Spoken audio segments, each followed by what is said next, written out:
Judith Hawkey nasceu em 9 de janeiro de 1967. Ela cresceu com seus pais em uma área tranquila no estado de Ohio, nos Helsinki-Uá. Judith era alegre e extrovertida até que uma desgraça a acometeu. Ela foi atropelada por um carro quando ainda era muito jovem. A jovem sofreu ferimentos graves e precisou de tratamento prolongado. Como resultado, ela perdeu contato com seus amigos e mais tarde teve dificuldades na escola. Felizmente, Judith se recuperou com o tempo e voltou à sua vida normal. Enquanto isso, os problemas de seus pais começaram. Suas brigas levaram ao divórcio. Depois disso, Judith e sua mãe se mudaram. Lá, a mãe se casou novamente. Mas as coisas também não funcionaram com o novo marido. Frequentemente havia conflitos. O contato com o pai biológico de Judith foi dificultado pela distância. Judith cresceu e pensou em se mudar, mas sua mãe não permitiu antes que ela atingisse a maioridade. A atmosfera em casa ficou cada vez mais tensa, o que trouxe novas dificuldades para a jovem mulher. Nos últimos anos escolares, Judith decidiu fazer uma grande mudança. Ela deixou a escola e se mudou para o Arizona para morar com seu pai biológico. Ela não ficou lá por muito tempo.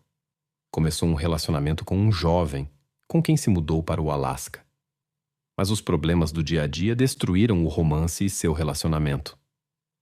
Finalmente, em 1991, Judith retornou a Ohio com seu parceiro. No entanto, seu relacionamento não funcionou e eles se separaram. Logo depois, Judith conheceu Scott. Seu romance se desenvolveu rapidamente, levando ao nascimento de uma filha e ao casamento. Mas tão rápido quanto seu relacionamento começou, ele também terminou em divórcio. Scott decidiu criar a filha sozinho, e Judith não se opôs. Em 1998, Judith conheceu Robert Brininger, um homem divorciado com um filho chamado Corey. A mãe de Corey havia deixado a família e não tinha mais contato com a criança. Judith e Robert se deram bem imediatamente e começaram a se encontrar. Logo, Judith se mudou para morar com eles em uma pequena casa em Mark Center, condado de Defiance, Ohio. Mais tarde, eles se casaram. Parecia que Judith finalmente havia encontrado a felicidade há tanto tempo desejada. Ela até decidiu adotar Corey, o que agradou muito a Robert, que há muito desejava uma família completa. Robert trabalhava muito em uma siderúrgica na cidade vizinha, frequentemente em turnos noturnos, e ficava muito exausto. Ele se acostumou a dormir durante o dia e usava tampões de ouvido para ter silêncio absoluto. Durante esse tempo, Judith cuidava do filho e da casa como dona de casa. A vida familiar parecia ter se estabelecido e todos se sentiam confortáveis. Mas, de repente, algo aconteceu que perturbou essa tranquilidade. Em 3 de novembro de 2003, parecia ser um dia comum para a família Brininger. À tarde, Corey desceu do ônibus escolar após as aulas. O incomum era que sua madrasta o estava esperando no ponto de ônibus, o que ela normalmente não fazia. Ele desceu com alguns colegas de classe que moravam na vizinhança. Isso aconteceu pouco antes das 16 horas. Judith acompanhou Corey até a casa onde Robert descansava após o turno da noite. O menino entrou. A mulher não entrou com ele, mas levou as outras crianças da vizinhança para suas casas, preocupada com sua segurança. Parecia que nada de ruim iria acontecer, mas logo um estrondo alto ecoou pela vizinhança tranquila. Corey entrou no quarto de seu pai com uma espingarda. Ocorreu um incidente inesperado, após o qual Robert ficou em estado extremamente crítico. O menino imediatamente ligou para o número de emergência 911 e relatou ao atendente um incidente acidental com arma na casa de seu pai. Folhetos sobre o manuseio correto de armas que havia estudado. Pouco antes do incidente, seu pai havia lhe explicado as regras para lidar com uma espingarda de caça. Corey alegou que queria praticar com a espingarda.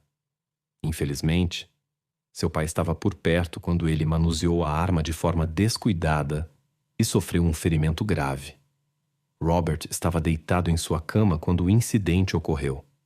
Apesar da rápida chegada dos paramédicos e da polícia, não foi possível salvar o homem de 34 anos.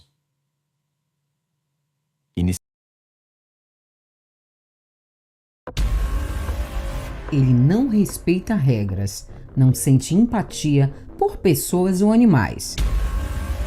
É manipulador, não teme as consequências de seus atos, tem dificuldade em expressar suas emoções genuínas e tem total falta de remorso. Cuidado!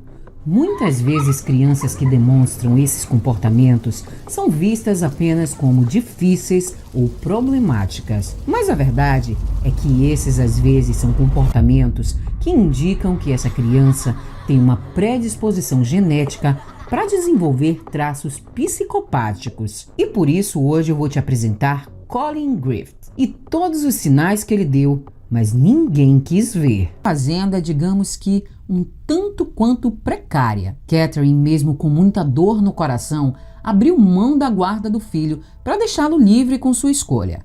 Mas a verdade é que ela tinha verdadeira adoração pelo filho, sempre deixando claro a todos que faria qualquer coisa em prol do bem-estar de Colin. Ao chegar em Oklahoma, Colin sentiu o drama, pois a fazenda que ele foi morar com o pai era isolada e muito precária, como eu já disse antes. E isso foi um choque para o garoto, que estava acostumado com o conforto de uma casa de classe média americana, enquanto no novo lar ele não tinha o mínimo. Para vocês terem noção, segundo as fontes, Colin não possuía nenhuma cama para dormir. Mas isso de fato não era a pior coisa na vida de Colin. Charles sempre foi um homem abusivo e passou a fazer alienação parental com o filho, não permitindo ter contato com a mãe. E por isso Catherine, durante anos, mal falava com Colin. Após anos de péssima convivência com o pai, Colin, em uma ligação, disse à sua mãe que após revelar ao pai que era gay, como forma de punição, Charles o proibiu de ir à escola, assim como ele também só passou a ter direito a ter uma refeição por dia. Então, após isso, também como punição, Colin passou a ser educado em casa. Em 2022, Catherine foi à justiça pedir a guarda do filho. Ela alegava que o ex-marido estava cometendo alienação parental, já que ele não permitia que ela tivesse contato com Colin e também só falava mal dela para o filho, sem falar que Colin sempre pedia para que ela o resgatasse. E para embasar o processo, os advogados de Catherine entraram em contato com a professora que dava aulas online para Colin. Esta relatou que Charles estava a assediando e a perseguindo. Catherine também pediu ao juiz que Colin, enquanto ainda estava sob a guarda do pai, que fosse submetido a tratamento psicológico devido à alienação parental. Já Charles dizia na justiça que Catherine era instável e usuária de entorpecentes, o que nunca foi provado ser real. Ter ouvido, os investigadores notaram inconsistências no depoimento de Colin, que ao telefone com o atendente do 911 contou uma história um pouco diferente do que ele havia contado para a polícia, mas infelizmente esses ainda não foram revelados. Colin então foi preso e o estado do Oklahoma o acusou de homicídio em primeiro grau, mas Catherine pagou uma fiança de $50 mil e Colin pôde sair da prisão com uma tornozeleira. Porém, após analisarem muito o caso e suas evidências, a promotoria concluiu que, diante dos fatos, era impossível afirmar que não foi legítima defesa, e por isso as acusações contra Colin foram arquivadas.